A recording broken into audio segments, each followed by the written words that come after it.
Irish Media Network. We entertain. And welcome to another episode of About Last Night. I'm Remy Naidu. The West Coast team are here at the Roisin Dubh in Galway to catch the best gig of the week. Galaxie are going to be playing on this stage in a couple of hours. We were catching up with Michael before the show. This is Dara, back for About Last Night down here at Menagerie. I've got a wee intimate date going with DJ Bourne, so hope you stay tuned. I'm really excited about this one. Saray Ryan here. We're outside the iconic Olympia Theatre for two sold-out gigs for the legendary Vulfpeck. So let's go check it out.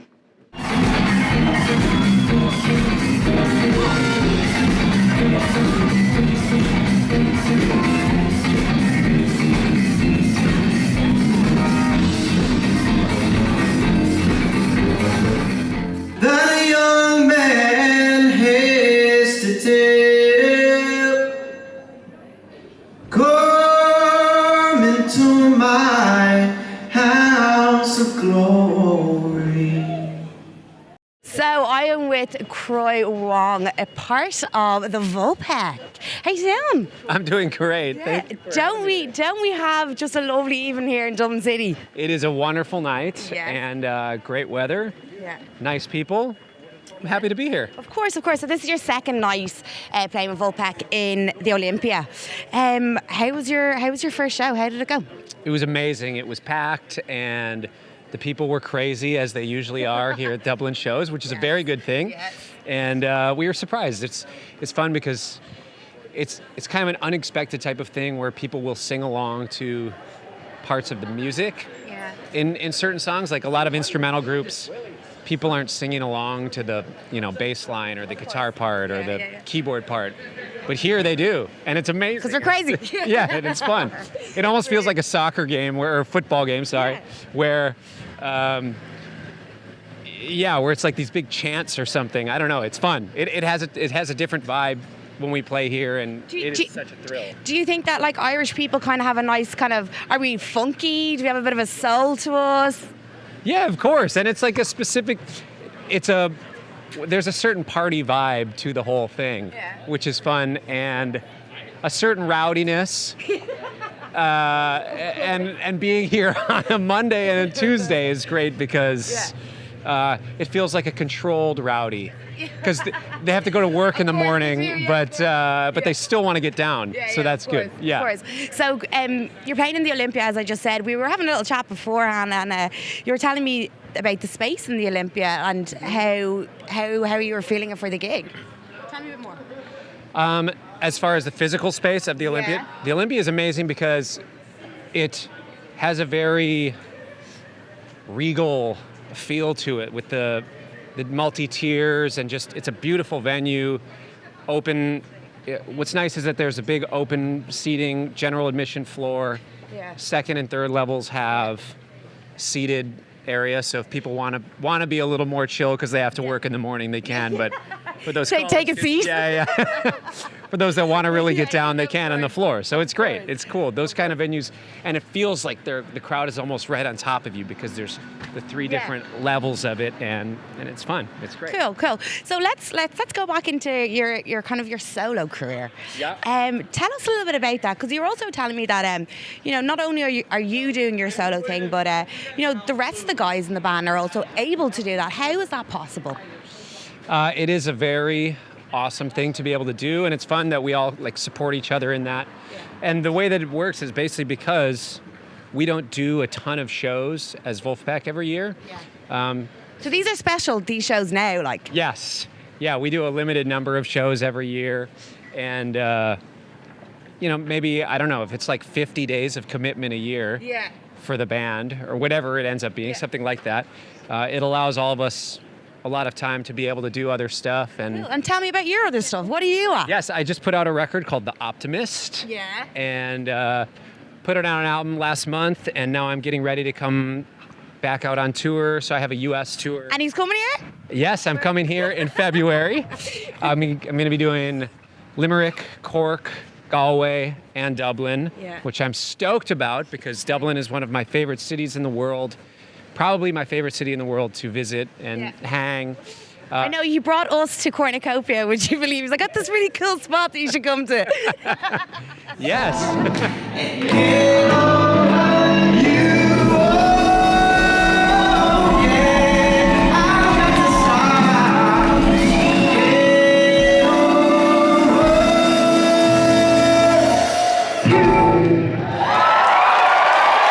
Thank you so much. Plans for 2019. Obviously, you're going to be doing a bit of touring and stuff like that. But is there anything else in the mix there for you? Yes. Is there time off even? There will be some time off. I'm doing some more recording. I'm working on another record now, and just working on a bunch of touring. So I have a bunch of festivals that I'm playing. Vulfpeck has a bunch of shows that we're going to be doing that are, I mean, from what it sounds like, are going to be insane and really fun. And yeah, I'm just continuing to write a lot and record a lot and kind of explore more just my own musical direction and that sort of thing. So I'm really excited about what's to come there. I'm really excited as well, to be honest with you. And 100% when you come back, do get in contact with us because we'd love to come and see a gig. We would really, really would. Yes. And maybe we might bring you to Cornucopia. Who knows?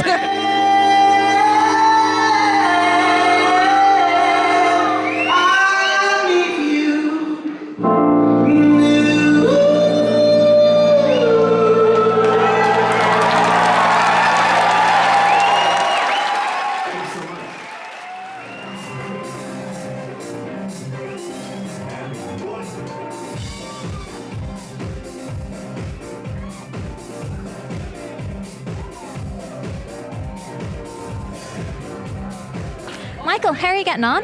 Grand, yeah. Just back from a couple of weeks in Spain, so this whole place is kind of freaking me out at the moment. It's a little bit chilly. I don't understand why everybody's not wearing shorts and flip-flops, but I'm kind of getting used to it now eventually. I know, it's gotten very autumnal all of a sudden. So we're here at the Roisin Dubh. You're kicking off your tour tonight. Yeah. Are you excited? Very excited, yeah. It's been a while coming. We kind of launched our album. I wouldn't say it was a soft launch, but we kind of didn't do the tour thing when it came out because we wanted to just put out the records, do some big shows, do big festival shows, and then just kind of hit it in the autumn. So yeah, it's the first date of many. Yeah, it's the next 2 months just all over the place. Yeah. Brilliant, it's fantastic. And with this third album, you have the amazing Maykay added to the lineup. She's around having her dinner right now, by the way. Just having a bit of nosh. What was the writing process like having a woman? Because I know you had collaborators in your earlier albums, but yeah, and the thing is, our collaborators were always women as well. Yeah. It was just kind of an energy that we want. Well, it's just, we kind of just wanted creative people, regardless of whether they were men or women. But we had like 4 dudes. Yeah, maybe we had 4 dudes who was like, and we've known Mary since the first time I ever met Mary was here, like 8 years ago, watching Fight Like Apes. So it was kind of she's been a close friend since then. She's been involved creatively with us. She's been involved touring with us. We know her friends, her family, and all this stuff. So it was just kind of a no-brainer. And it was actually after we played a gig with Fateless in Kilmainham. how was that? Great, it was amazing. But Mary was up there, and there was just something about the way when she was up there for a couple of songs, she went off for the first time ever. And she'd been playing with us for a couple of years. First time ever, we were kind of saying to ourselves, something just was missing there for a second, wasn't it? When she left, and it was just the 4 of us. So soon after that, we were just kind of like, yeah, let's get her on full time. And yeah, it's that's like she's always been here now, Yeah. It's been fantastic ever since. She's part of all the rows and the infighting and all the fun stuff in the band. Stuff, yeah. And the financials and the touring and the organisation. Yeah, she's done all that stuff. Yeah. Brilliant. And for people who don't know, like Galaxie, bring us back to the start. How did you form the band? Because the 4 of you were in a different band previously. We were kind of a rock band, really. Especially the only way we could really describe it. For a couple of years, we had a different singer. We had a friend of ours who was involved with the band, and he was kind of he was a good friend, and he left. And then we decided that we wouldn't mind making the music that we listen to all the time, rather than kind of like stuff we thought we were supposed to make. So yeah. And we were just 4 friends, got together and just started making live dance music. And at the time, I know it's a weird thing to say, but there wasn't much in the way of late night dance live music back then. I mean, nowadays we have so much going on with like Ships and Laboom and King Kong Company and all that stuff. You were one of the first. Back then it was just kind of like, you as gigs went then, you were on at 9:30, you finished at 10, and then the clubs went on, the DJs went on. So it's a different vibe back then, but now it's kind of... it's all expanded bands going on, like in at festivals at 3 or 4 in the morning, live electric acts, and that's kind of what we were interested in. Yeah, so it's great. Yeah, and we're still doing it after all this time. I was going to say, can you bring us back? Obviously, people see your set. It's so professional, and you've been doing it so long that it's a second nature. But will you bring us back to your very first Galaxie gig? Yeah, it was a disaster. Yeah, because we played instrumental dance music back then, and the only reason I started, we were setting up our stuff, and we had a drummer, and we had a guitarist and a bass player, and we had synthesizer. The only reason I ended up in the centre was because the other two places were taken. We didn't know, because we'd never played. We had never played. So yeah, I was like, where will I put this keyboard? They were like, well, just put it in the centre. And I was like, it's a bit too much attention for me now. And and honestly, it was that kind of arbitrary decision. It was just like, yeah, just stand there, and then we'll see how this goes. And from then on, that's where I've been stuck. But yeah, from then on, we kind of realised after the first show, it was going to be the live show was going to be a huge part of it. You know, even before we record stuff, we had to get it right live. We were feeding off the audiences and stuff like that. Like, it was great. That's what you're known for, and we can't wait to see the gig tonight. One question: is there glow sticks involved? There's not glow sticks. It's BYOG. Oh, okay, so I mean, I'm sure there's a Euro, what they call now, Eurozone or something, like, or deals around here somewhere. Go get the glow sticks. Yeah, there's still time. Yeah, there is still time. Michael, thank you so much for having a chat with us. Enjoy the gig. Thanks a million. Cheers. Thank you.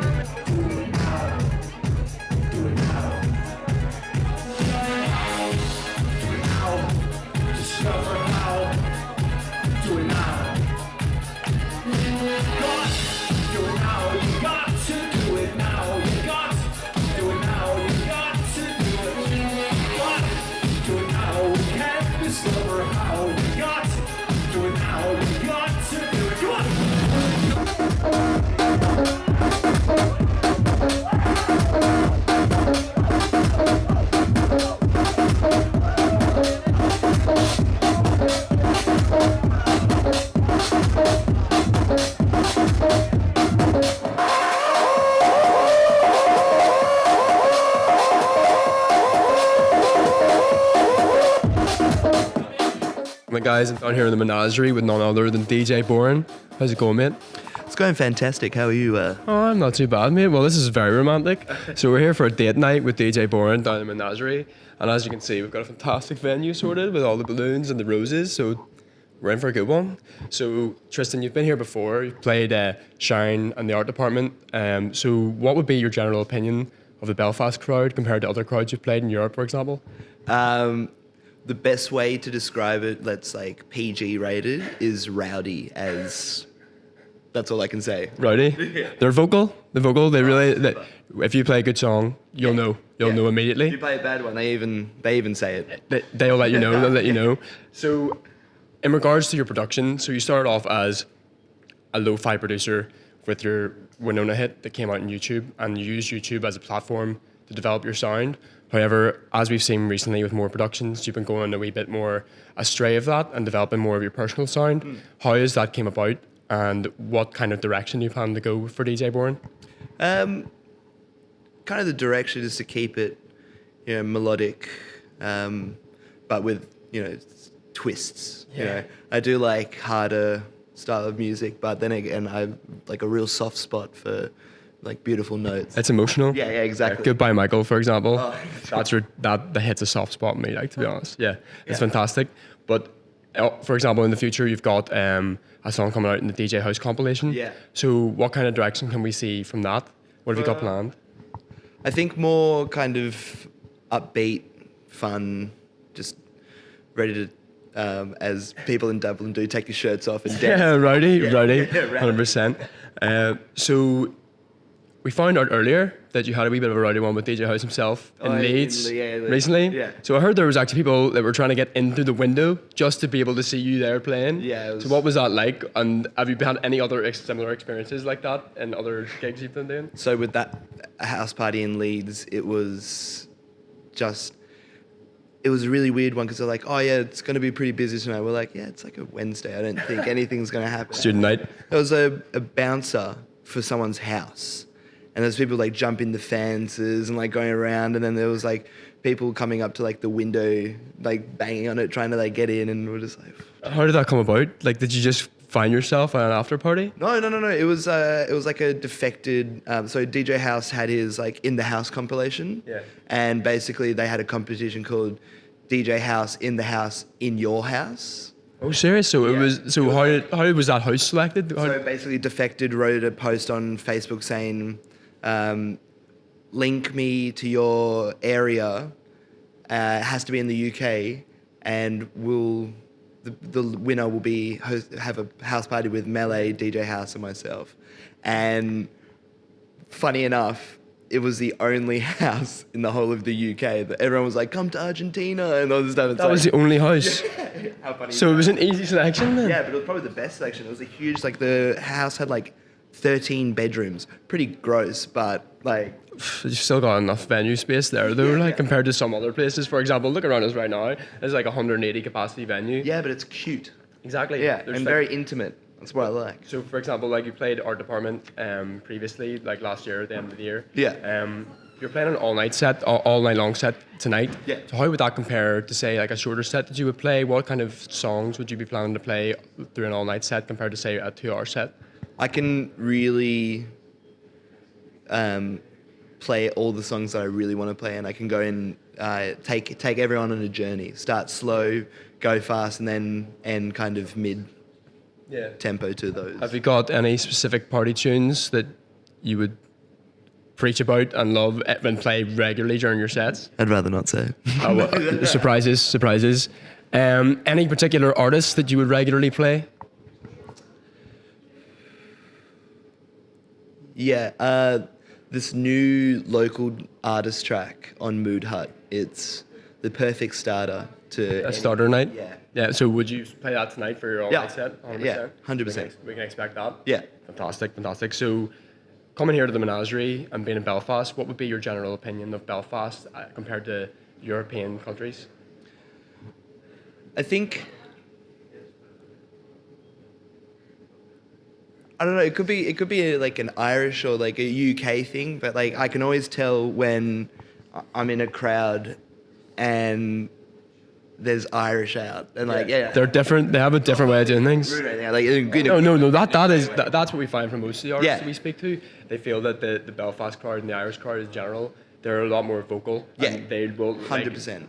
They really have like a distinguishing feature about them. Yeah. Like as you said, even if you're playing in England, you'll know that there's people from Northern Ireland in the crowd. You'll just hear that like screaming out. Yeah. So have you got any other future sets planned for the next the rest of 2018 that you're excited about that you can share with us? I'm going back to Australia. Oh, really? Yeah, and playing at a club that I've always wanted. I mean, I guess it's actually at the start of 2019, but I go for that trip. It starts in 2018 and ends in 2019. But I'm playing in this club that I've always wanted to. I've played there before, but not at this level. Yeah. Yeah. And I'm pretty excited. Can't say when or what, but it will one day. Something to look out for. Yeah. So the tour you're doing at the minute is a date night with DJ Bourne. So how did that name come about, and what's the idea behind that? So it started off. I was going to do a residency at a club. And what I was going to do was, the premise of it was date night with DJ Boring. It's where I go back to back and I invite a guest. And it was going to be, I'd bring a guest and we'd play back to back and just have like a different kind of vibe. Yeah. Like obviously if you go back to back with an individual, it's going to be a completely different setup for the entire night. Yeah. So was that what you kind of aim for this? But then how did it develop into what it is now as to like an entire tour? We just came up with this whole thing like, why don't you just do all night long by yourself? And then it got to a point where we're like, oh, maybe it's going to do different venues in the UK, and then it just became like a big... Just exploded. Yeah, and didn't really think it would happen. I'm exceptionally excited to see what you've got planned tonight. I've been a big fan ever since you came out with Winona. Obviously, a fantastic track. Thank you. But I have to say, thanks for joining us today. Mate, fucking great having you. Cheers. This has been Dara for About Last Night. I hope you had a good night. I certainly did.